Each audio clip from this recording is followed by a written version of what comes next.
Thanks for taking the time to download this BBC Radio 5 Live podcast. To search for other podcasts you might like, click bbc.co.uk/5live, where you'll also find our terms of use. Over the last 135 years, 819 players have taken to the field in an Ashes Test match. Over the past 2 weeks, visitors to the BBC Sport website have been voting in their thousands for their best 11 players from both England and Australia based on their Ashes performances. And over the next 90 minutes, we'll be revealing the results of the poll.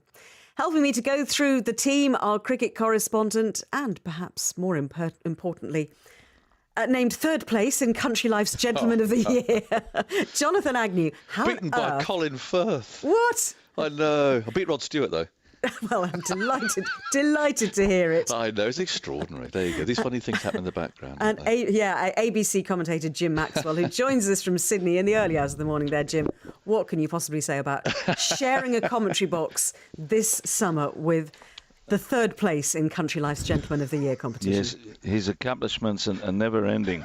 Thank you, Jim. Good morning to you. Apart from owning more dogs than any other commentator on the circuit. Well, that's what qualifies him, obviously.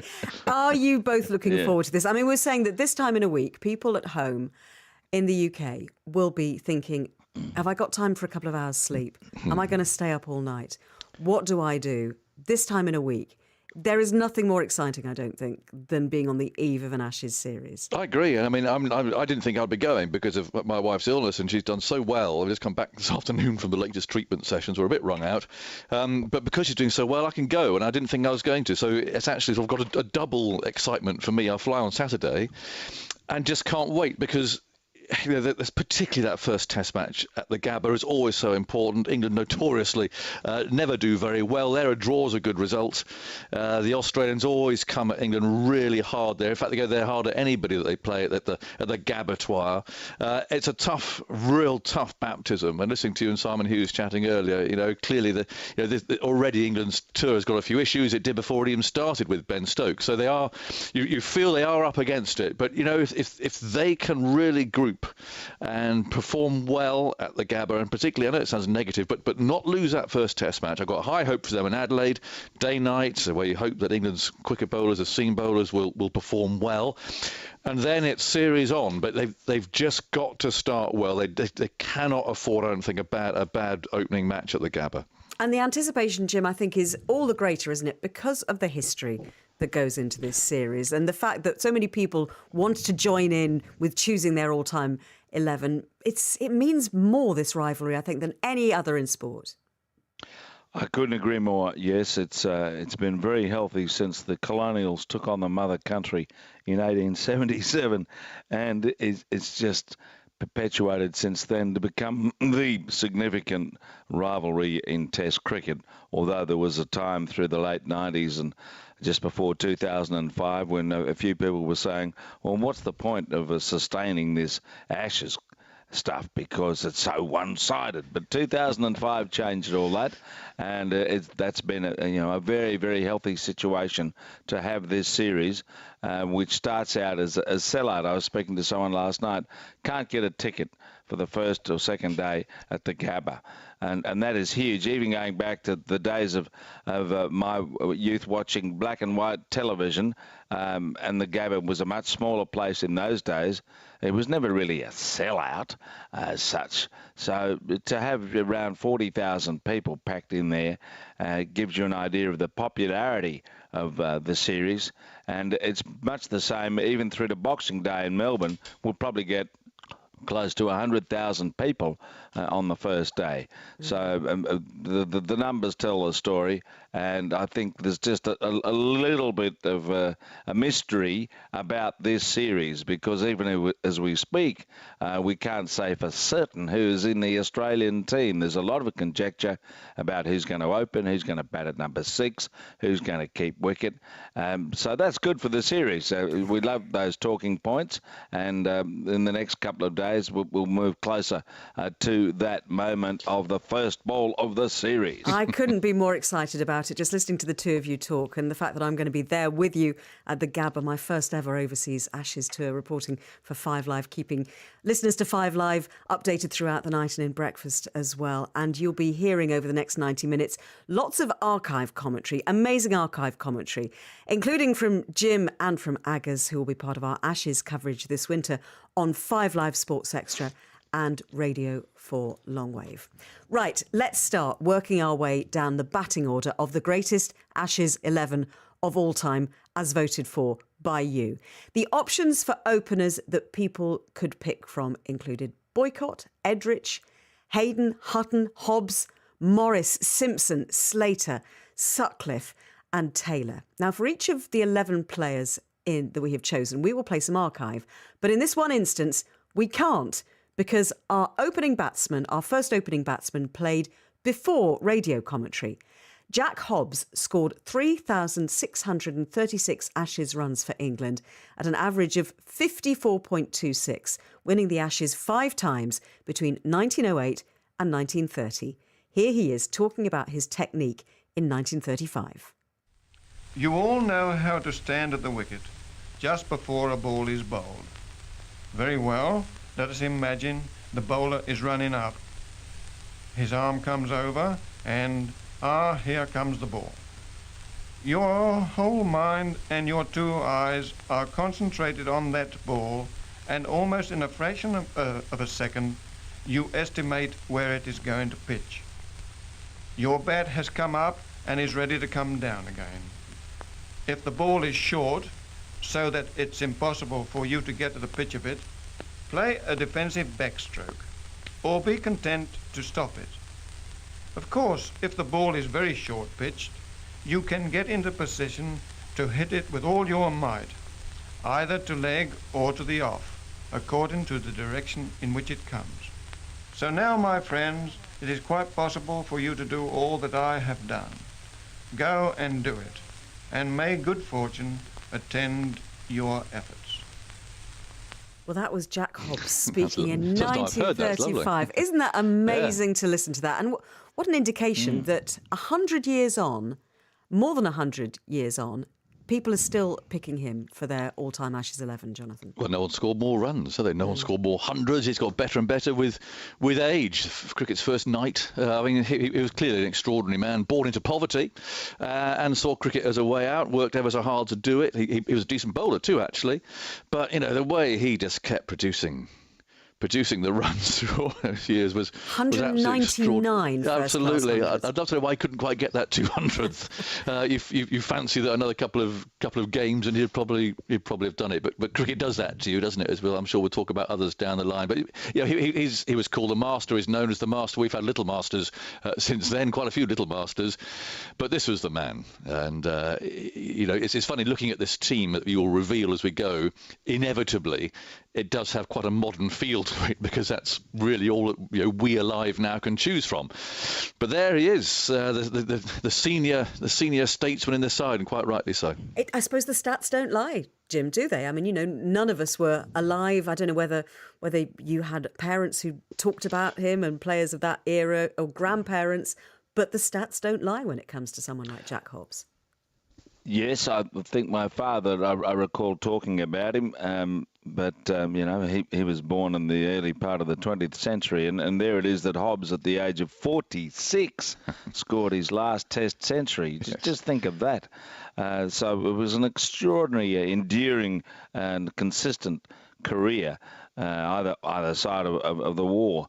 And his mate at the other end must have been a pretty good player too, Herbert Sutcliffe. So that was an extraordinary partnership in itself, probably one of the most successful in Ashes history.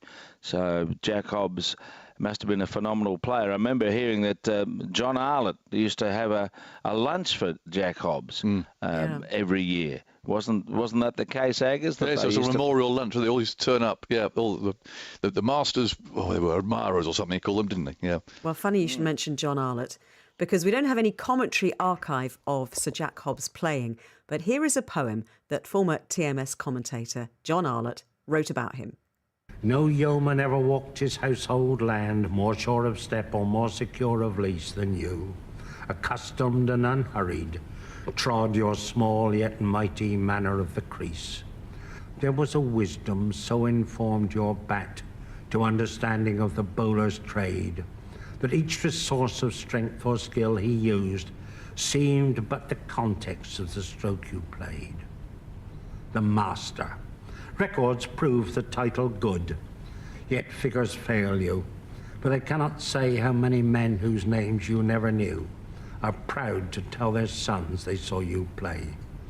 They share the sunlight of your summer day of 30 years, and they with you recall how, through those well-wrought centuries, your hand reshaped the history of bat and ball. The peerless John Arlott on Jack Hobbs. I mean, Jonathan, The Masters Club. I was getting that right, by the way. Tingles down the spine listening to that. It does, yeah. But it was the Masters Club that John formed of admirers of Hobbs, and they would meet once a year and have a good lunch, I'd imagine. Wow, extraordinary. So Jack Hobbs goes in at number 1 in our all-time great Ashes 11. But who will open with him? England-Australia is the iconic series in cricket. Colin comes in, bowls outside the off stump. There it is, 4 runs, wide of covers left hand. Boycott 102. By no means the last Test 100 we'll see from this man. Thompson's up to the wicket, he bowls to Boycott, Boycott cuts, there it is. That's his 100.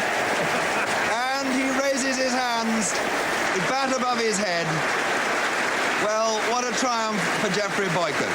Boycott, 96 not out. It's a half volley, drives it down the ground, and there it is. He's done it. He lifts both hands in the air. Jeff Boycott has got his 100th 100, and the crowd cannot resist coming on to the pitch any longer. So that is Boycott's 100 with a 4, which Whitley did his best to save, and again, a Boycott sweep.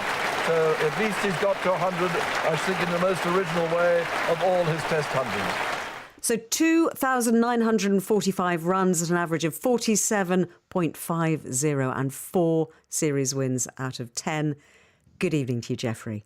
Hello, good evening. Lovely to have you with us. How do you feel about opening with Sir Jack Hobbs? Thrilled. He was the master. 197 hundreds. I've heard everybody talk about him, how he played. Not only on good pitches, but apparently he was the master on what I used to tell Aggers about, uncovered pitches. He used to make runs when others struggled, so... You didn't run him out. No, I'm thrilled you're here when I get voted in, Aggers. I couldn't wish anybody else to interview me but you. Listen, the public have spoken, Jonathan. You know, whatever you think about it. But you see, Geoffrey's going to hate me because Geoffrey, and I mean this in the nicest way, if you look at the others' options, Herbert Sutcliffe, John Edrich, actually, you have to say, in terms of pure Ashes, and you're talking runs, appearances and hundreds scored, have got actually better figures. So I don't know what Geoffrey thinks about that. They're obviously, John he knew very well. In fact, I think John's the man you ran out more than anyone else in Test cricket, Geoffrey, aren't you? Oh. But Herbert Sutcliffe, I mean, you'd have loved it with him. But you know, it's one of those where it is very subjective. And for Geoffrey to score his 100th 100 clearly against Australia, that was a formidable feat. But just a very small sidetrack. It's interesting that both openers are English, regardless of who we picked there. You have to go through if you go through the top 20 Ashes run scorers, there's only 2 Australian openers, Mark Taylor, Bill Lawry. And I don't know why it is that Aussie openers, as is the case in this series, haven't actually necessarily performed very well in Ashes cricket. And it's just interesting going through that list. Very strongly dominated by Brits. Have you got a theory about that, Geoffrey? No, I just think about all great players, have got good figures. But it's not figures alone. It's about helping to win Test matches, and if you can't help win Test matches, then help to draw them so you don't lose. Because you lose a Test match in a 5-match series, you could lose the actual series. So drawing is important, winning is more important. And if it was just figures alone, then you'd just get a schoolboy or schoolgirl to look at all the figures, and there you are. I'm thrilled to bits that people have voted for me.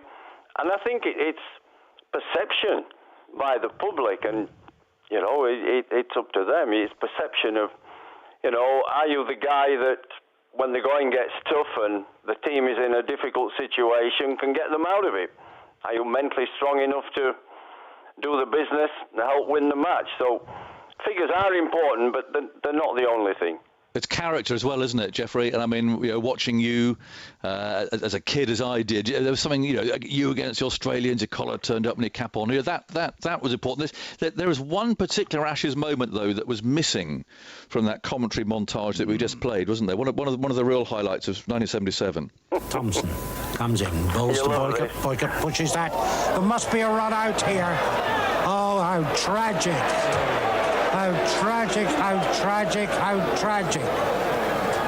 We welcome World Service with the news that Randall has just this minute been sacrificially run out.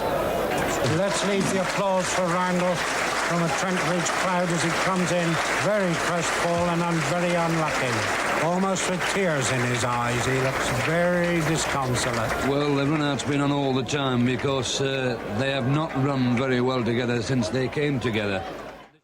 I've got to say here, Jeffrey, that I was a 15-year-old watching her first Ashes series and getting into it for the first time, and I was a big Derek Randall fan. I love him to bits, too. I'm not sure I've forgiven you for that. Well, I used to go out with him for dinner on tour. I love him to bits. But look, you make mistakes in life, and so when you're doing cricket matches, I've always believed it's what you do about it afterwards. The easiest thing to do then is when you've made a mistake, is to get out yourself to a silly, stupid shot, but that doesn't help the team. So it demands a great deal of mental strength and determination to stay in after something like that. That is very upsetting. I mean, it's more upsetting for Randall. He's out, but it's upsetting for me. That was my comeback test match. I hadn't played for 3 years. Jeffrey's keeping us in suspense. Actually, Jeffrey scored 100 after that. And I think, Jeffrey, you would say that was your finest ever innings, wouldn't you? Well, yes, because we were 80 for 5, and looking as if we were going to lose the match. I've run Derek out, and then we're 80 for 5. We're going to lose the game.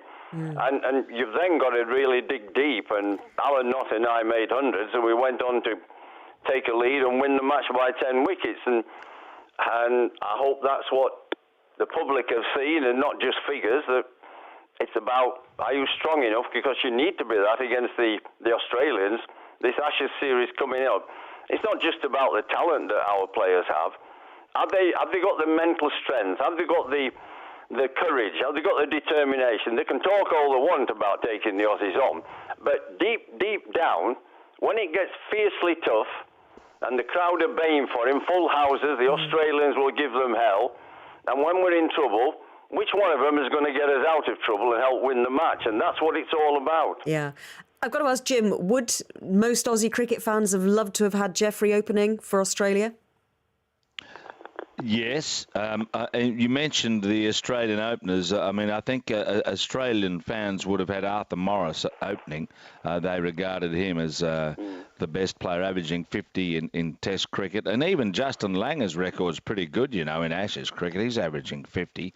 So there are a few others out there. But yes, I remember Jeffrey a number of times in Australia, particularly 70-71, when he was in thrall and John Snow had such a strong series. And then, of course, he came out and played for my old club, Waverley, for a season here. And so he's well remembered in Australia for many tours and many centuries because he was a phenomenal player. I always, of course, do say to Jeffrey, we missed you in 1974, 75, but that's another story, isn't it? Would you have picked yourself, Jeffrey? If I had to bat for my life, I'd pick me. I think probably a lot of people would as well. Listen, it's great to talk to you, as always, Jeffrey. Thank you very much indeed for being part of our all-time Ashes. See you next week, Jeffrey. 11. Love you lots. Look forward to seeing you, Jeffrey. You've been cooking and learning to cook. Off you go. We'll talk about it next week. We'll talk about it next week. Off you go. So let's go back to our all-time Ashes 11. We've got Boycott and Hobbs opening, and there is little doubt over who is going to bat at number 3. But in a moment there'll be a burst of applause because it'll be Bradman. Here it is. And here he is taking his first ball from Bedser. Bedser bowls to him, and he's off the mark straight away, and it's a 4, I think, to square leg. There's another one, that's short, and Bradman's hooked it for 4. And that is fielded by a gentleman in a grey suit whose return to the wicket is not at all accurate. Edrich bowls to Bradman, he hooks him for another 4. 4 to square leg. 2 hooks for 4 off consecutive balls, and they're Bradman hooks. They're not lifted. He rolls the wrist as he plays the stroke, and the ball goes out there like a flash all along the ground. I have endeavoured all my life to serve this game faithfully and well. I'm very proud to think that I came into it from a small country village, from humble parents, endowed with no gifts whatever beyond those with which nature presented me. In so doing, and in going on to my present position, I do hope that it may have been an inspiration not only to the youngsters in Australia, but also to the youngsters in England, just to show them that there is only one thing which they need in cricket, and that is ability for them to get to the top.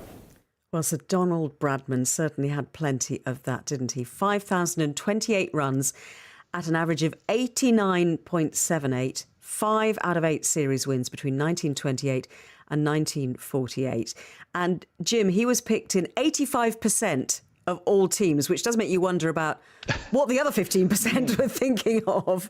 But I mean, he was undoubtedly the greatest of all time, I would have said.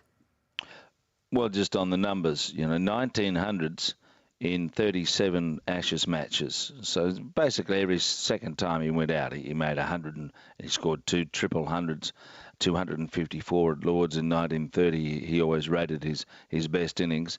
And yet it's the strangeness of the game, isn't it, that he's as much remembered by a lot of people for getting a duck in his last Test match. Well, we'll come to that. Yeah, we'll come to that in a second, actually. So, yes. So because I mean that's the sort of sad ending to the story. But I mean to listen. Actually, none of us really will remember seeing Don Bradman bat, apart from unless we've seen it on film. But actually, John Arlott's commentary of that shot, you could see him. You could see that shot being played, couldn't you? Well, he played the pull shot. I remember watching a programme last time we were in Australia, and it was a terrific couple of hours, full of documentary on Don Bradman. I hadn't seen this footage before. And he must have been infuriating to bowl out because he wasn't a tall man, of course, and he did play that short ball, or what was short to him, incredibly well. I mean, there were pull shots as much as hook shots. They were only sort of waist high. But he would pull them before through the leg side. So as a bowler, of course, you just pitch up that little bit because you know he's on the back foot. He's waiting to play that shot. And he had the most fantastic cover drive as well. He'd have seen the shot with a beautiful follow through. So that was a real strength. Anything short at him, bang, he pulled it. And of course, the poor old bowler trying to compensate would then found himself driven through the covers. He was a statesman. I remember I met him once, very fleeting, in sort of a team lineup when I was 18. And I was struck by A, how small he was, but also B, sort of how unsportsmanlike he looked. He just looked like a small fellow, with glasses. And there is one of the greatest sportsmen there's ever been in any sport. But this is also a man, you mentioned, Jonathan, that he wasn't very tall, but he was very good with the short ball. But Douglas Jardine came up, Jim, with a whole tactic with Harold Larwood to counter Bradman. That's what Bodyline was all about. Yes, I think there are only 2 people in history that tried to change the rules to get on top of them, and that was Walter Lindrum, an Australian snooker player. They banned nursery cannons to stop him scoring so prodigiously, and Sir Donald Bradman by Jardine's tactic of bodyline. So that shows, even in that series, I think he averaged 56, a series that England won. But he's a phenomenon, a scoring phenomenon, the like of which I don't think we'll ever see again. And he's still very much the number one Australian in terms of annual events. We talked about Jack Hobbs, the master, and having memorial lunch. Well, there's a couple every year in August for Bradman. It still goes. And the Don left us in 2001. So he's very much part of the furniture, although most people in Australia never saw him bat. Well, a lot is made of his final innings, which Jim mentioned. He was out for a duck at the Oval. He needed just a 4 to finish with a batting average of over 100. And here's what he said about that. Well, of course, there was a feeling of disappointment that I had failed. I had not scored. But I can truthfully tell you that I had no more idea than the man in the moon that 4 runs would have given me a batting average of 100 in Test cricket. If I had known that, I think I just might have struggled somehow to get 4 runs. I think perhaps it was a somewhat emotional occasion, and perhaps I didn't take as much care as I may have done. And Eric bowled me a particularly good ball, which just happened to be right on the spot to deceive me. Yes, of course I was disappointed, but it was one of those things. You have to accept the good and the bad in life, and that was part of my fate. So I think that in general it's been exaggerated. People said, you know, I went out with tears in my eyes and I couldn't see the ball. Well, of course, that's rubbish. I'd much rather give credit to Eric Hollies for a good ball. And to be fair, I think you got an inside edge, didn't you? Oh, yes, I touched it, but I shouldn't have left a gap between the bat and the pad. Well, that was the great Sir Don Bradman. His average, one of the most famous statistics in sport, 99.94. I mean, Jim, what did he mean to Australia, not just in a sporting sense, but as an icon for the whole country? Don Bradman, yeah, that Art Lennon song that goes on about the Don. Well, you know, they wrote songs about him. That's how well known he was, and they named a museum after him, of course, down in Barrel.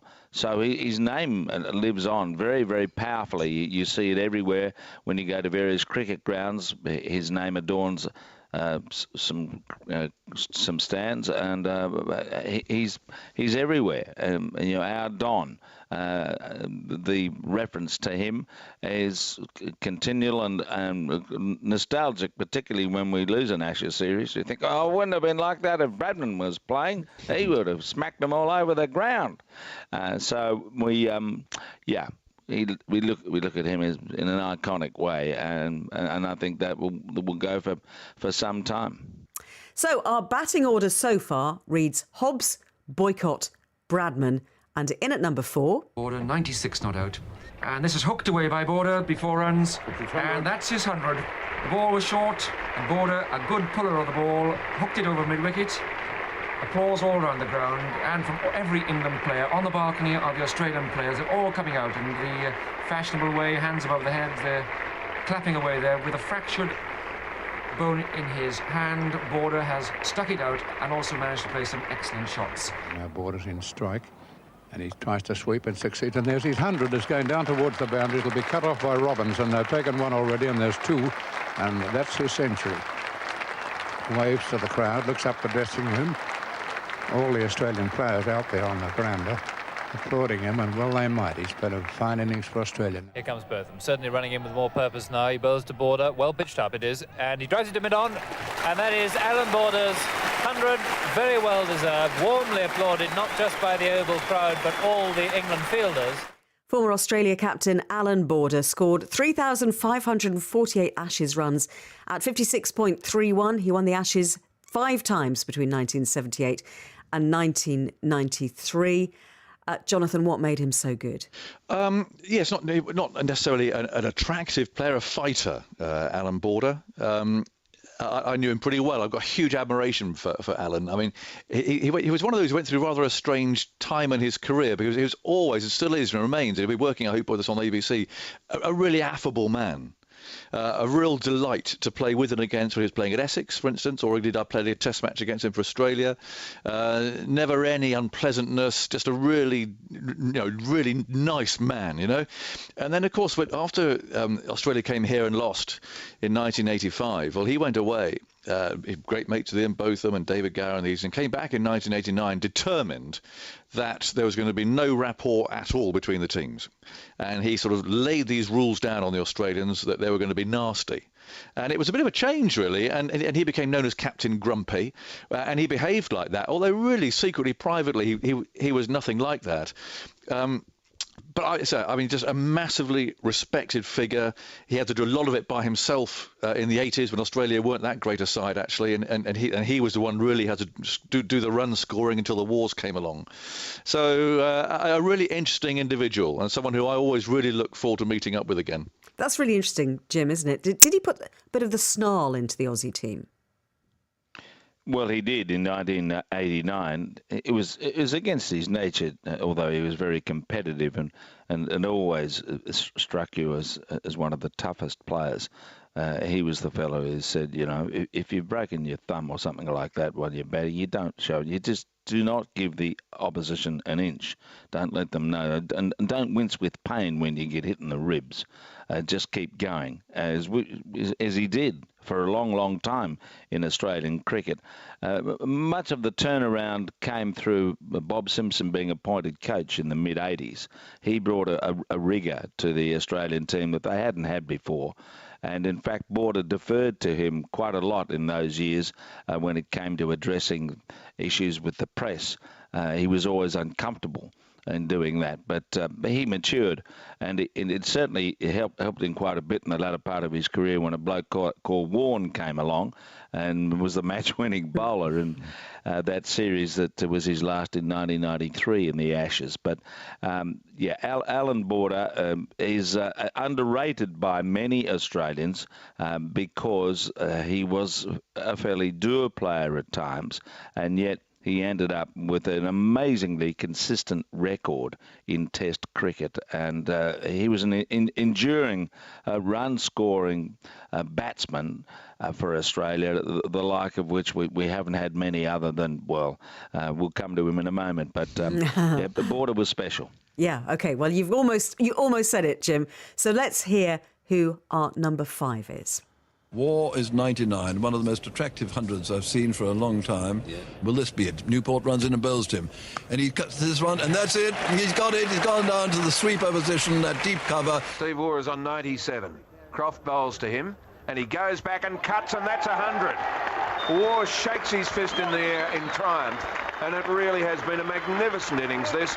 He's scored 101 out of a total of 223 for 7. And how Steve Waugh loves playing against England. And Old Trafford now rises for Steve Waugh, who's become the first batsman for 50 years to score a century in each innings of an Ashes Test match. He's done it almost one-handed throughout. Gough bowls to Waugh. Waugh goes back, pushes to the onside, wants the quick single and gets it!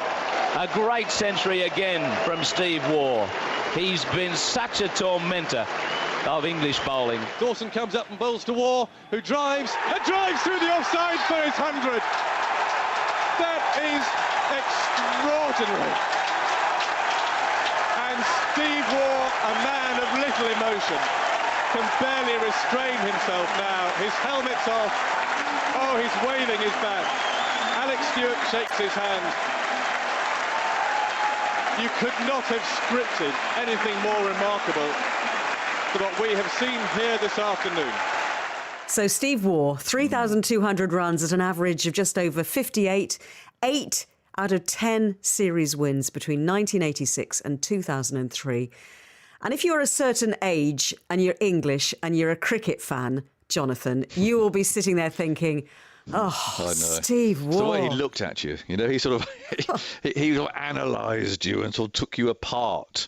I mean, I'm a huge admirer of Steve Waugh, and that commentary there at Sydney off the last ball of the day remains one of my favourite moments. And that's an odd thing to say for an English reporter about an Australian captain who got under our skin so much. But I had so much admiration for that man. The whole context of that innings in particular, with basically him being written off and him still trying to show that there was life in the old dog yet, and that it went played a beautiful innings. It was one of his finest innings, that, alone the fact that he got there off the last ball of the day. But he was sort of the real modern, or I'm talking sort of 90s, I suppose, the sort of archetypal Australian batsman, chewing his gum, so staring you straight in the face, comments here and there. He liked to mental disintegration, he called his comments that he would make, trying to get inside the opponent's minds. And he wound us up, but he was a fine cricketer. Goodness me, Jim. When he was playing for you, you must have thought, right, that's it, sit back, put your feet up on the table, let's just watch this man, because no one's getting past him. Yes, his record got better and better as he went on, and just to hear that crowd again, it brings goosebumps to you when they supported him at the end of the day. Everyone was willing him to hit the boundary, and Adam Gilchrist almost mucked it up in the partnership there and trying to get him on strike. That's right. Yes, so it was one of the great moments in recent sporting history to be there to see that because there was so much emotion and theatre about it all. But he was a cussed fella, Steve Waugh. I mean, that 100 at the Oval in 2001 that Aggers would remember when he was on one leg. He was told basically by the physio, go home. You're not fit enough to play.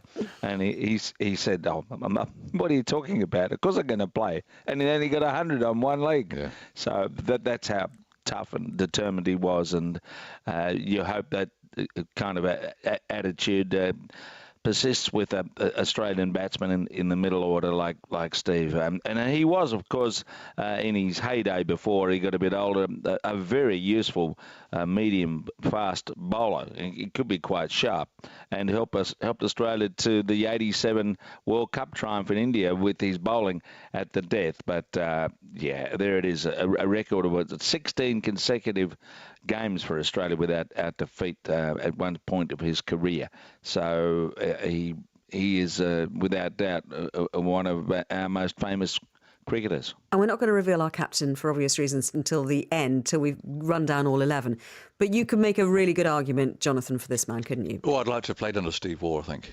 I'd love to be in the same side. I mean, there are obviously quite a few possible captains there, but you just felt that Steve Waugh really analysed everybody to within an inch of their lives, their opponents. I go back to that look again, that really steely stare. And I just think, if you walk over that boundary rope just behind Steve Waugh in front of you, I think you'd be up for anything. Well, we've had our middle order. We need an all-rounder. You could choose between Wilfred Rhodes, Keith Miller, Tony Greig, Andrew Flintoff, or this man. Botham swings again, hits that, and I think it's in the air. Lily's underneath it. It's 6 runs. It's 6 runs. That's his 100. Lily was near it. He jumped for it. He couldn't get to it. And Botham has swept Bright for 6. Up comes Botham now. He bowls to Alderman. And Botham, and England have won. Botham swings it, and it's 4 runs, it's 4 more, and he's 100. Very deserved applause for the end of a marvellous undefeated 149 by Botham. One of the great innings of Test cricket of all time. It's the sort of innings which any great player would have been proud to play. It was a stupendous innings. Botham runs away again, that hair flopping behind him. Past umpire Johnson, bowls to Matthews, and he's caught at second slip. Lily bowls against a short one. Botham hooks, and Whitney goes round. It's 6 more. It's 6 more at long leg. Another magnificent stroke. Botham bowls again to Hughes. Hughes bowled in right through. Everyone all round the ground cheering, waving flags, recognising that a national hero is doing his stuff again. And what a phenomenal cricketer this man Botham is. Well, so another night in the side. Sir Ian Botham took, he scored 1,673 runs at 29, 148 wickets at 28. He won the Ashes 5 times. I mean, there is absolutely no way, Jonathan, that we could leave him out. No. Because even for 1981 on its own. Yeah, with bat and ball, let's not forget. I mean, in some ways, you look at the figures and his bowling actually was more effective than his batting. And when he got on a roll, he just had that. I mean, the thing about Ian was it was all about self-belief. And I played a few games with Ian. And what struck me was how he sort of dominated everything. Obviously dominated events on the field. He's one of those all-rounders, tries to sound like Ben Stokes, who's sort of, in everything. There are 3 cricketers in one because they're brilliant close catchers as well, as Ian was. But he also dominated the dressing room. He's dominated everything. He dominated the team dinner before the match when he's going to get 10 for naught and bowl everybody out. And there's no point in anyone else turning up. He was just totally and utterly committed and to his own ability. And that was, he lived life pretty hard too, let's be honest, and was still able to get out there and perform as he did. In the sort of late 70s, when he first started, he bowled at a really good pace, but he really swung the ball. And what struck me, I played against West Indies in 1984 with him. It's the first time I played in the same game as he, and I remember fielding at mid-on on a quick pitch, and he got Jeff Dujon out. It was his 300th Test wicket. And it was one of the quickest balls I've seen because he's such a massively strong man and he could bowl this ball. Anyway, he was He could do everything. He could do everything, and his back got sore towards the end of his career. He's never quite got that pivot and the swing that he had to start with. But he was outswingers, in-swingers, bouncers at a great pace, very hostile, fantastic cricketer. What are your memories, Jim, of watching Ian Botham? Can you remember when he burst onto the scene for the first time? What you thought of him then? Yes, I thought he was a phenomenal talent in that 77 series. And he expressed himself more consistently with the ball, I suppose, than the bat. Certainly, if you look at the numbers, I think he only averaged 29 in Test cricket. But when he came off, he did with a thump. And he could change the course of a game with the bat, the ball, or with his brilliant catching. So he's one of the giant characters of that era in the history of Ashes cricket. And there it is, 148 wickets at 27. As I say, I think more of a bowling all-rounder than a batting all-rounder, but who can forget what he did at Headingley to change the course of the match and the series after he'd been replaced as captain by Brealey. Well, that's right. And I was going to say, Jonathan, if we're talking about great captains, you definitely wouldn't put Ian Botham in there, would you? Because that story of 1981, he would argue, of course. What do you say? He had self-belief that he could do everything. But unfortunately, he ran up against the West Indies, and that tour was a disaster in the Caribbean, and so he didn't have much of a chance, to be honest, as captain. But then he was best as a number two anyway. Why saddle someone as free as Ian Botham with the captaincy? He was the man standing at slip, the vice captain, or that very senior pro who's got great ideas, great flair, but you wouldn't want to really saddle Ian Botham with actual captaincy, all the responsibility that goes with it. So how well did Mike Brealey manage him, do you think, in that 1981 series? Well, I think brilliantly. You imagine, when Ian walked off at Lord's to silence the members when he got that naught. And he lost the captaincy. It took, I reckon, even with Botham's confidence and character, still I suspect a pretty special sort of character to get him back to the top of his game so quickly again. And that's what Mike Brealey did, of course, so brilliantly. I mean, he understands people. He's a psychotherapist himself, or a psychoanalyst, or whatever. So he really gets into people's minds, and no doubt at all. Although I do suspect that Ian was mighty relieved, actually, although he wouldn't admit it at the time. Actually, just again to get rid of that captaincy. Just go out and play. And that's what these wonderful free spirits should be encouraged to do. Well, let's move on now to the man behind the stumps. People could choose for their wicketkeeper either Sir Alex Stewart, Rodney Marsh, Alan Knott, Ian Healy, Brad Haddin, but 74% of teams had this man, Adam Gilchrist, with the gloves. Last ball of the over, Caddick bowls at short, and he plays an uppercut. What an amazing shot. Incredible innovation there from Adam Gilchrist to bring up his 100. 100 on debut. He becomes the 21st Australian to do that. It's all over. Gilchrist pumps the air in delight, and Australia have won the game. Gilchrist diving in front of Martin Love has claimed a magnificent catch. And what a way to bring up 150. It's Gilchrist's highest score in Test cricket. It's been the most phenomenal entertainment, and yet thoroughly bruising at the same time. He has battered England's attack here. He's out. Hussain out. Caught Gilchrist. Bowled Warne. 47. 57 balls. Gilchrist reaches his 100, the fastest Test 100 by any Australian batsman, the second fastest in the history of Test cricket. We know Adam Gilchrist can explode. He's done it numerous times before, arguably the greatest batsman-keeper that's ever played. So 1,083 runs at 45, 96 dismissals, 3 series wins out of 4. Jim, arguably the greatest wicketkeeper batsman who's ever played. Is that right? I don't think there's any doubt about that. Although, we're leaving Alan Knott out of this, and he was a pretty fair player, but beautiful wicketkeeper, and he could bat. But Adam was just in another world. If there was ever a game changer at number 7 on the batting list, it was Adam Gilchrist.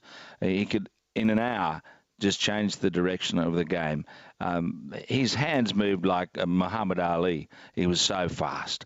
And the picking up the length of the ball, that was mentioned by Agnes before about Bradman. Well, Adam had that ability to get onto a ball that was just slightly short-pitched. To most batsmen, he'd be playing defensively down the pitch, but he'd be trying to thump it over or through mid-wicket. He was a phenomenal talent to watch. And I think for most of us, it brought some of the most joyous days of Test cricket watching Adam Gilchrist bat. And he was no slouch behind the stumps either. He had to wait a while to play for Australia because Ian Healy, who was pretty good, was ahead of him. And it was unfortunate for Healy that he missed out in his 100th Test because Adam came into the side at that point. And from there on, he produced some of the most memorable Test batting I've ever seen. Yeah, it's interesting you mentioned Ian Healy because he actually has better Ashes stats than Gilchrist. Aggers at 1,269 runs. Yeah, bowls shine. Average not quite so good, 135 dismissals, and he won 6 out of 6 series. Yeah, and again, he utterly frustrated England too, Healy. I mean, he really did, scoring vital runs. If I'd been asked to vote just purely for a wicketkeeper, I'd have gone for Alan Knott, purely on glove work. But Gilchrist completely reinvented that position. Everybody wanted an Adam Gilchrist in their team because of the way that he batted, and he was a decent keeper, of course. But it was that batting, and I'm pretty sure I guess that clip you played of me there was him in Perth, where he just utterly destroyed poor old Monty. 100 off 57 balls. It was just a ridiculous innings, really. And everyone wanted one. Everyone then goes shopping out. Right, well, this is it. You've got to score these number of runs per over. You've got to have a wicketkeeper batsman who bats like Adam Gilchrist. That's the blueprint now for every Test team. And of course, you can't just keep churning out Adam Gilchrists. Thoroughly sporting. Loved the way he played the game. Played it hard. Played it very fair. If you are considering who you'd want to bat and play in that position for you in your Test side of the Ashes, it would have to be Gilchrist. Well, let's move on to the bowlers now. No player was picked by more teams than this man. And now, at last, Shane Warne coming on. And I just wonder, Trevor, there must be, I would think, a little bit of pressure on young Warne's shoulders here because he'll know that his team are expecting him to come on and take some wickets here, or at least turn the ball. And here comes Shane Warne. Off only 2 or 3 paces, he bowls, and Gatting is taken on the pen. He's bowled! Well, Gatting's still standing there. He can't believe it. Warne licks his fingers, tosses the ball from hand to hand, walks in now. To bowl to Malcolm. Malcolm pushes forward, and he's scored a short leg, is he? Yes, he's out! Warne has his hat-trick. What an amazing career this man's had, and where will it finish? What's left for him really to do, I suppose, is just keep taking wickets and pass the milestones ahead. Warne at Strauss. Strauss is bowled! Oh, bowled by a beauty! And Warne's amazing. England were going along so well. That was a lovely bit of wrist spin temptation. Warne's been all over them. He comes to Hoggard, who drives. He's bowled! He's bowled! He's played it on! Hoggard's out! Another wicket for Shane Warne. Warne bowls. Peterson plays the sweep. He's bowled him! He's bowled him! In comes Warne from the far end and bowls to Panesar, who swings and is bowled. It's all over. And Australia have regained the Ashes at the earliest possible opportunity. Here comes Warne bowls, and he's got it. There it is. He's got it. And Strauss came forward to play him. A weight leg was beaten in the air. Warne has taken his 700th wicket. So a total of 195 Ashes wickets at 23, 7 out of 8 series wins. And he was in 88% of teams selected. So he's the most selected player in our all-time Ashes 11. 7% had Jim Laker, 2% had Richie Benaud, if you're wondering who the other spinners were who even got on the score sheet. But really, Jim, there was only one option. Well, if Bradman was the batting phenomenon for Australia over quite a long period, Warne is definitely the bowling phenomenon. There has never been a bowler like Warne in Test history. Wrist spin, and he could land it on a tuppence, and he could rip it, as you just heard. Poor old Gat first up in that match, and no one in the commentary box could quite believe that Gatting was bowled. Yes, and it was the Boyle described it as that was a jaffa. Remember that? I do. And he bowled lots of jaffers in his career. I mean, bowling people around their legs with the flipper. He bowled Alex Stewart with in Brisbane. I'll never forget that. I'm really glad you mentioned that, Jim. I'm going to interrupt you because we all think about Warne and what he was with that massive leg spinner. When he was starting, he had everything. And that flipper that he had that dismissed Alex Stewart bang on the back foot, it was just one of the most classic pieces of wrist spin that you could ever see. It was absolutely brilliant. And unfortunately, because of his shoulder, so he lost that.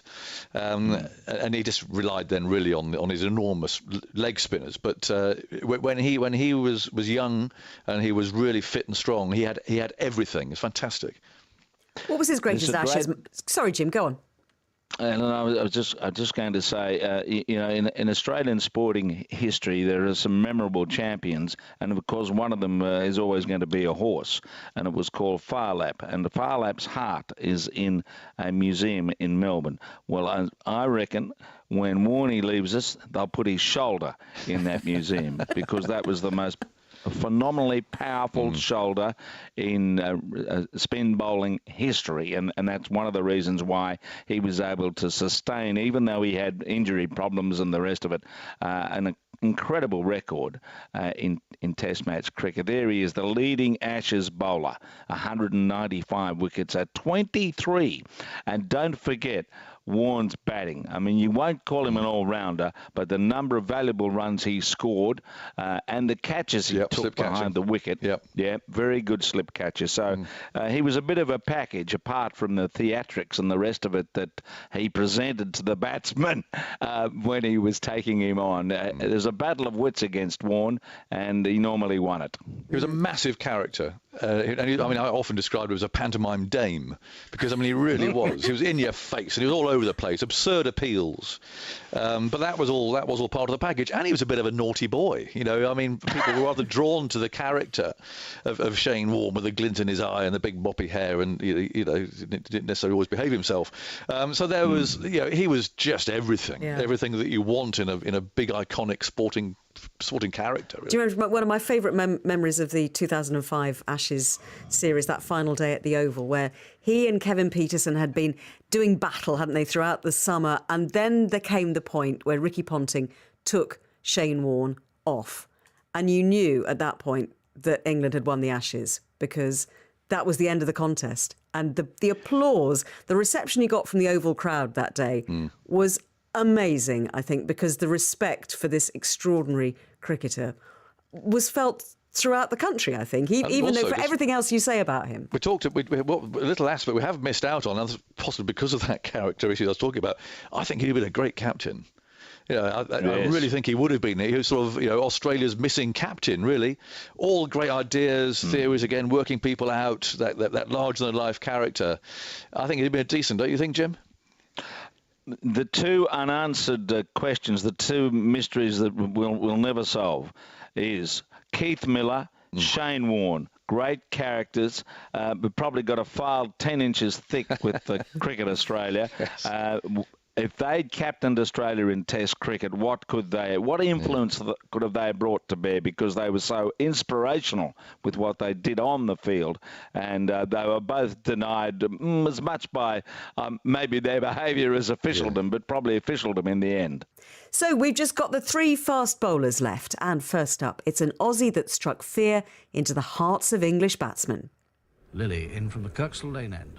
And Gooch gets an edge, and he's caught. Lilly in, bowls to both of them. Oh, and he's out, caught behind. There he is, it was a short one. Lilly moving into bowl to him. And Luckhurst comes back and flips. He's caught behind. He's caught behind. Amos goes back and it's hit on the arm, just under the shoulder. He tried to duck under it, and it's hurt him too. He's in a bit of pain, might have hit a nerve. Yes, he is in pain now. And a public address appeal there for a doctor, for someone to come and see Dennis Amos. Lilly bowls.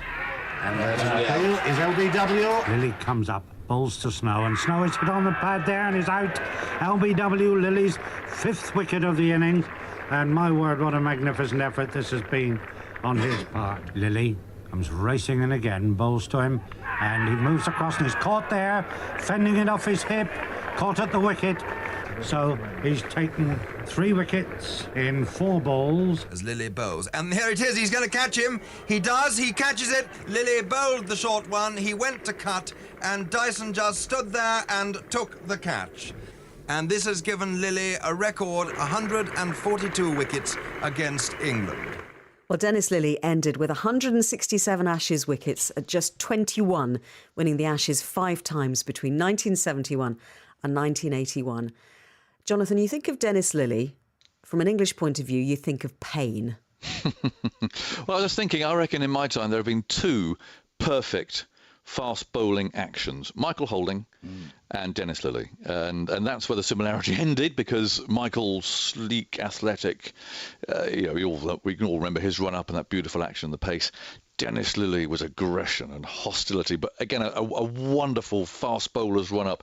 Beautiful classic sideways on action, and he wasn't only a fast bowler, but of course he later developed into be able to do all sorts of things with that ball. I mean, he really was one of those sort of maestros, really. Again, one of those I never thought I'd get to meet the man. I've worked with him.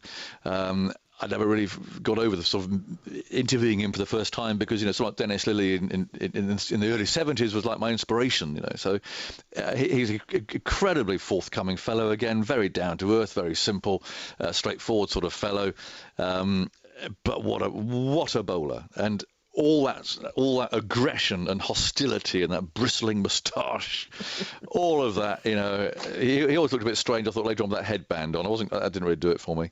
But that long hair, he just looked like a bit of a wild thing, but all the time with this beautiful, beautiful action. And that white shirt flopping as well. Chain Jim, around his neck. you can just picture him. I can just see him running up to bowl now.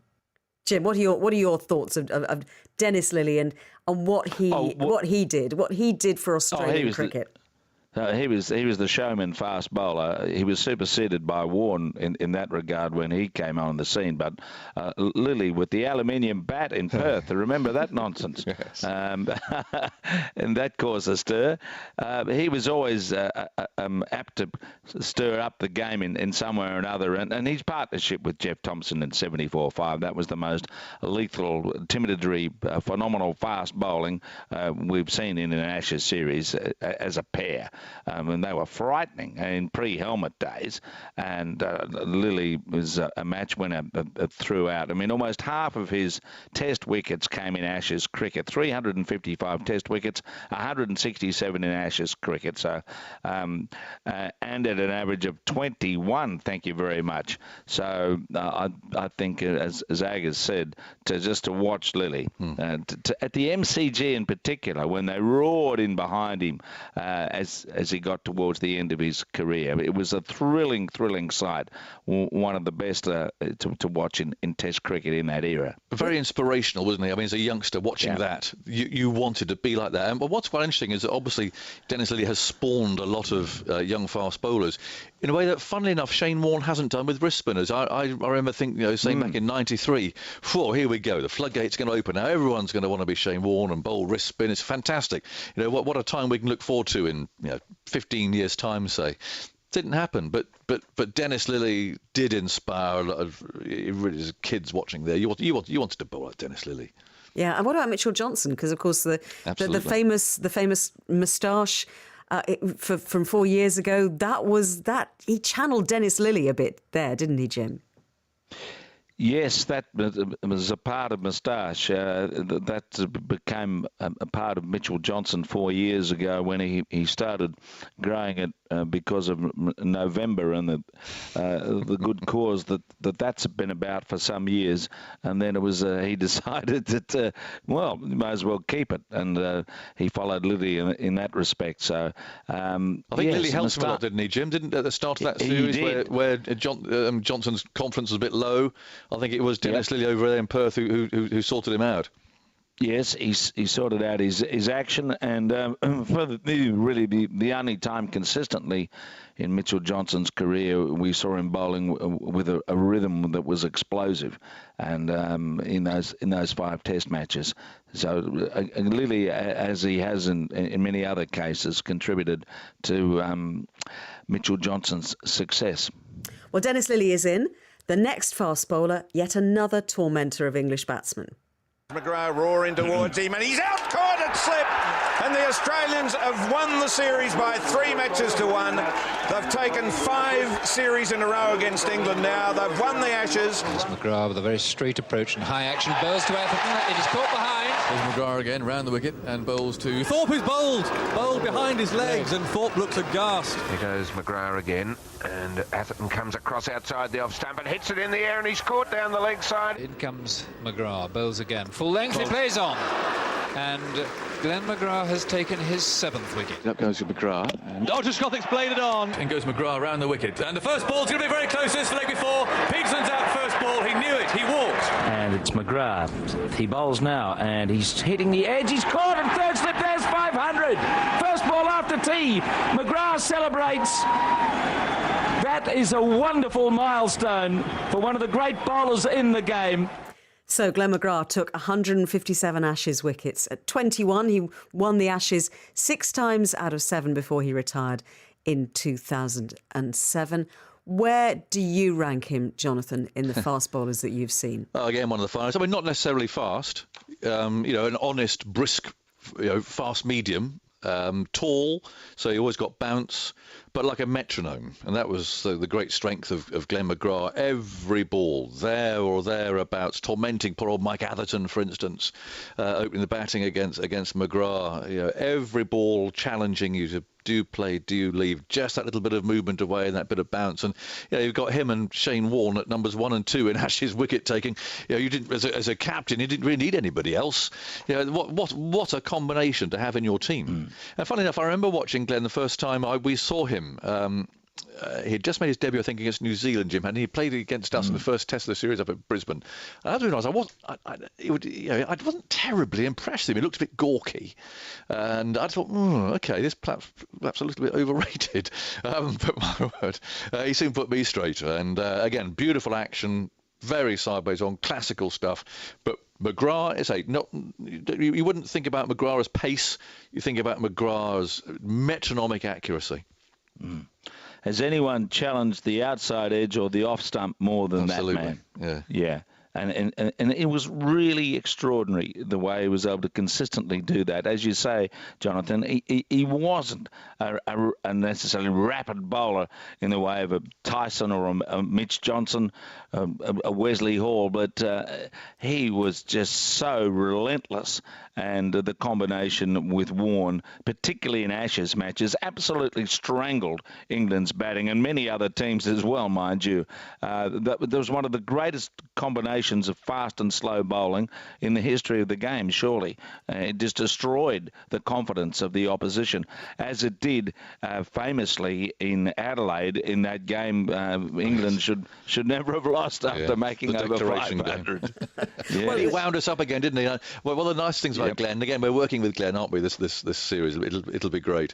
I remember someone sending me an email or a message or something when Glenn worked with us the last time here in England. He said, I'm absolutely devastated, this correspondent wrote, to discover that Glenn McGrath is actually a nice bloke. I thought it was a great... But he's a lovely man, the gentlest fellow. But one of those, again, that you go over that boundary rope, but it sort of turns into sort of a wild thing. You talk about hunting in pairs, bowlers as well, and you mentioned the kind of McGrath-Warne combination. What about, so we've got Lilly and McGrath. How would they compare to Lilly and Thompson, do you think? Who's going to go first there? I don't think anyone was as devastating, on Australian pitches in 74-5 as Tomo. Because I think, as he said himself a few times, he didn't know where they were going. Yeah. What chance did the batsman have? Sheer pace. Again, that was a great combination, wasn't it? Because you had Lilly's control, albeit with that massive hostility and the showman, but a great bowler. And then Tomo coming in with something that no one ever seen before, slinging the ball down like that, or scraping his knuckles on the ground as he launched into that sort of what did I say? That sort of catapult. So javelin throw. Yeah, absolutely. I mean, a remarkable pair. Would you like to have seen Lilly and McGrath together, Jim? Oh, I'd like to send Bradman and Tendulkar. I mean, we could go on about combinations. I would like to send Bill O'Reilly and Shane Warne bowling together. That would have been something. But yes, I suppose so. But these are the things you can dream about over another glass of Sharders, Aggers, during the Ashes tour. I think Underwood and Warne would have been an interesting combination. There wouldn't have been any runs scored. Exactly. Yes. Yeah, we'll look forward. We'll continue the fantasy cricket theme when we get out there. We shall. Well, look, one final place still to sort in our 11, and it's the only player still playing. And Anderson moves in and he bowls to Ricky Ponting, who's edging, and is he caught? He's out first ball. Anderson runs in and settles forward. He gets a good ball. He's nicked it. It's on the way. A beautiful delivery. Anderson's 5th wicket. That is it. The game has been saved. An extraordinary draw, and James Anderson punches the air. Panesar shakes hands with the Australian fielders. Anderson in. Ponting drives it inside out. He's caught it cover. Perfect reverse outswinger from James Anderson. And Anderson bowls, and he draws in. He's caught behind, is he? He is. He drew him into the stroke outside the off stump. He didn't need to play. Wicket number 22 in the series. It's Anderson from the river end. He bowls. Warner plays. He edges and he's caught. Anderson takes his 5th wicket, his 10th of the match. Can there ever have been a more dramatic finish? With Anderson looking to finish off the innings. In he goes, bowls to line. He's bowled him inside edge. It's all over. Australia bowled out for 136. Jimmy Anderson has wrecked this Australian first innings. Anderson has 6 for. Well, so far, Jimmy Anderson has taken 87 wickets at 36. He's won the Ashes 4 times out of 6, although we should, of course, remember that the 2 times that he lost were both 5-0. Jonathan, are you surprised that he was included in our all-time 11?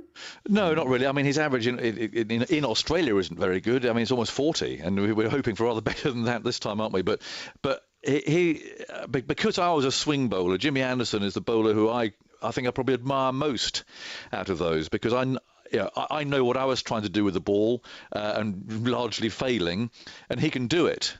And I always love interviewing Anderson because you can talk about swing bowling and what he has done, how he has worked from this sort of very young lad who had a rather strange action, made his debut against Zimbabwe and took 5 wickets, to what he's become now. Because not only can he swing the ball as he wants, sort of, as I would say, my generation, sort of properly traditional swing, but he can also do it in complete reverse, which is something that is a relatively new phenomenon. And he's gone away and he's worked at it. And apart from 1 or 2 little giveaways, if you watch, obviously Anderson a lot as we do, 1 or 2 little giveaways in what might come in terms of orthodox swing or reverse swing, what comes out of his wrist is incredibly hard to detect. So you've got the skill of actually being able to do it and be able to swing the ball both ways, but the concealment of it. And that's where, for me, swing bowling is just the ultimate, because it is such a brilliant skill. And there's no one I've seen. Well, I'm going to throw Bob Massey in, because Bob Massey's match, obviously, at Lord's, where he swung the ball prodigiously and crazily, a one-off, really, was something, again, I'll never forget. And that was traditional swing, and it was just a crazy game. But Jimmy Anderson has done it so consistently, obviously, and we'll see if he can do it with a reader down under. Do you think he deserves his place in the side, Jim, after all of these years, 135 years, 819 players? Should Jimmy Anderson be in there?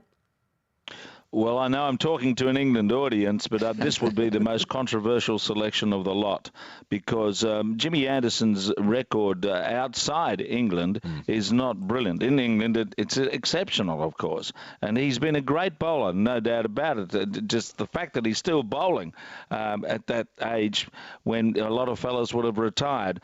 So his record is superb, but is it better than Bob Willis's in Ashes cricket, who took 128 wickets at 26? Is it better than Ray Lindwall's 114 wickets at 22? Terry Alderman?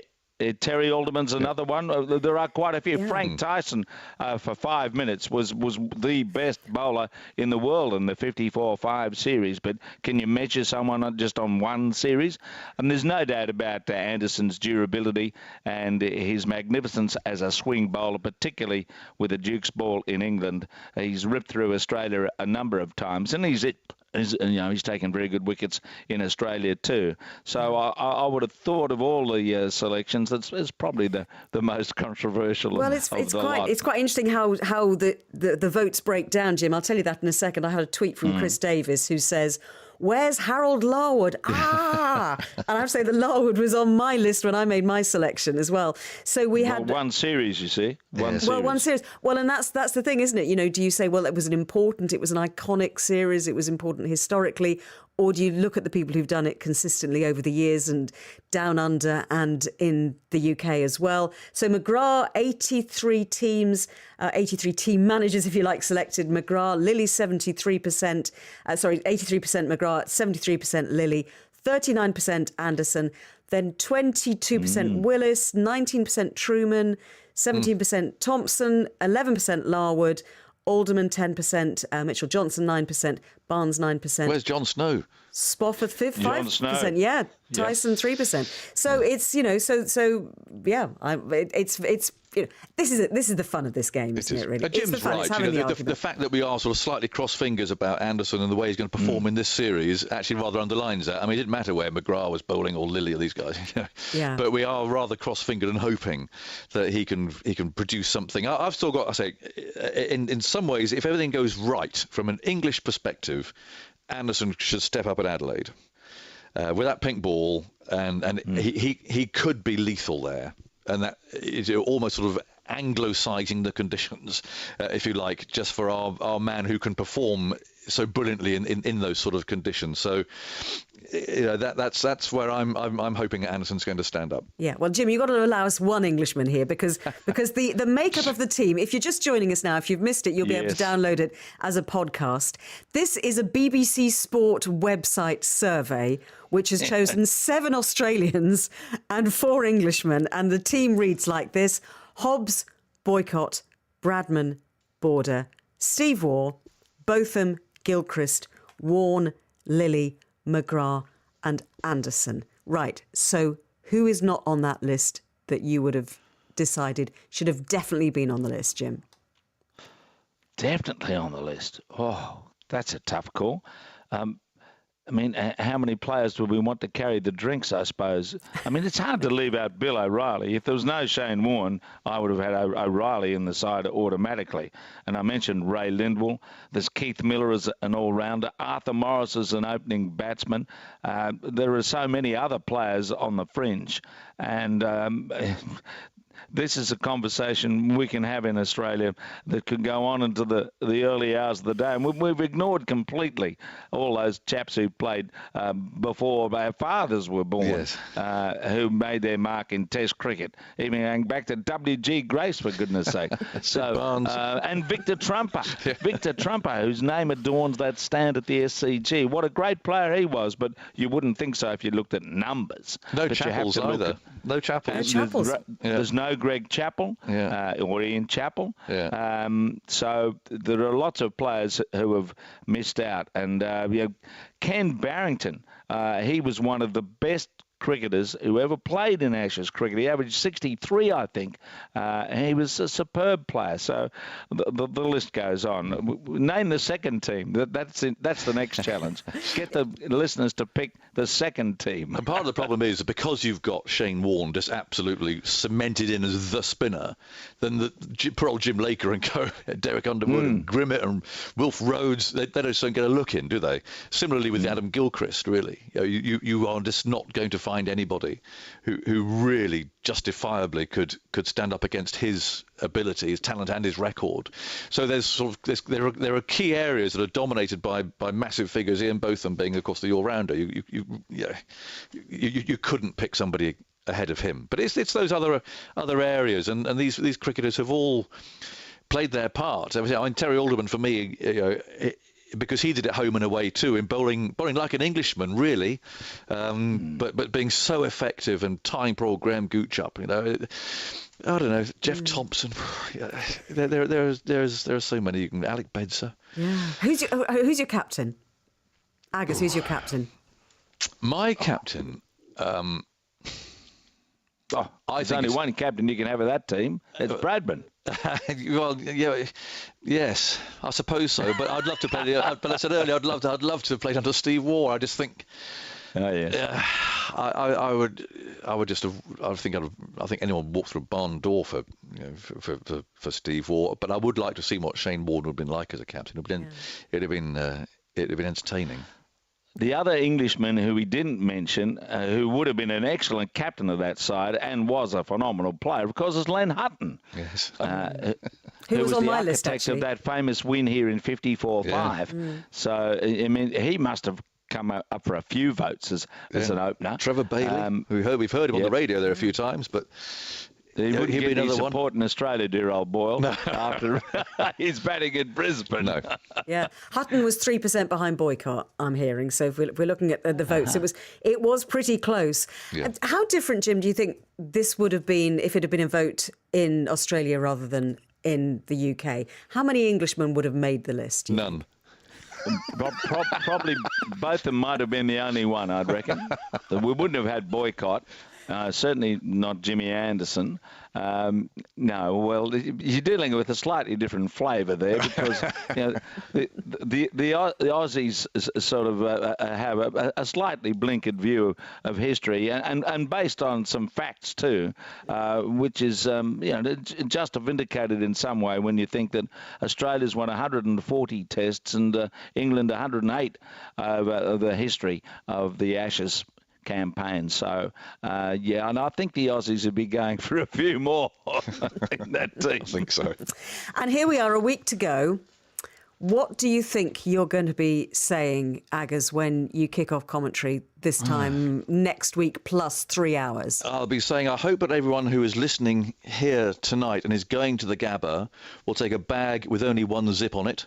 Otherwise, it'll be confiscated. Very important little bit of inside information, that, and it causes all sorts of rows. So that aside, I'm just going to be hoping that England just make a good start. You know, it's just that tension of that first hour's play, the first Test match of the Ashes series in a very hostile environment, place where it's going to be very noisy, and a place where everybody knows Australia performed very well. So I look at that, the likely batting lineup: Cook, Stoneman, Vince, Root, Malan, Bairstow, and I've got my fingers firmly crossed because that is not a strong lineup, and that is where England look very vulnerable to me. So a lot depends on Cook, a lot depends on Root. And then lower down the order, Moeen. I'm glad Wokes has got wickets. I think he's going to be a very important member. I worry about Stuart Broad. Can he get it back? Can he get his outswinger back? He looked low on pace last summer. He's not bowled very well on the tour so far. Critical from England's perspective that he performs well. So there are question marks, but there are equally question marks about the Australians, and that's what makes us potentially this series really interesting. But if Mitchell Starc fires up in almost exactly a week's time, and gets that ball swinging around at pace, then there are one or two sweaty palms, I think, in the BBC commentary box. And anything that's giving you sweaty palms, Jim? Yes, I mean, just remember this: 4 years ago, just after midway through the second session on the first day, Australia was 6 for 132. And everyone was thinking, this is going to be a phenomenal series. Broad had put the wind up Michael Clarke, as I recall. Yeah. And the whole day turned on Brad Haddin's batting with Mitchell Johnson, which gave Australia something to bowl at. And, of course, Mitchell Johnson then came into his own and so on. So, let's just see how things pan out. I have huge expectation for a competitive series because there are some holes in Australia's batting. And, they could fall over any time against a well-organised attack. And they're going to be relying on Starc, Cummins, keep an eye on him, and Hazelwood with Nathan Lyon to keep them in the game all the time, I reckon. And that could be the key to the series. But, look, I just want it to be a a magnificent summer of entertaining cricket, and I hope in a way, from the point of view of the series, that Ben Stokes could find his way to play in the series. I know that's another matter, but he would add so much lustre to the competition. So many stories to be told over the next few months. Jim Aggers, thank you very much indeed. Looking forward to seeing you. This time next week, we will be at the Gabba in Brisbane. Ahead of the first Ashes Test, coverage begins early Wednesday evening on 5 Live Sports Extra with Ashes Night. That's a chance to hear various documentaries, including Pomni Shambles, How to Win in Australia, and Root and Broad, How We Won the Ashes. That's from 6:30 p.m. And there's commentary on every ball of the series on 5 Live Sports Extra, Radio 4 Longwave, and via the BBC Sport website and app.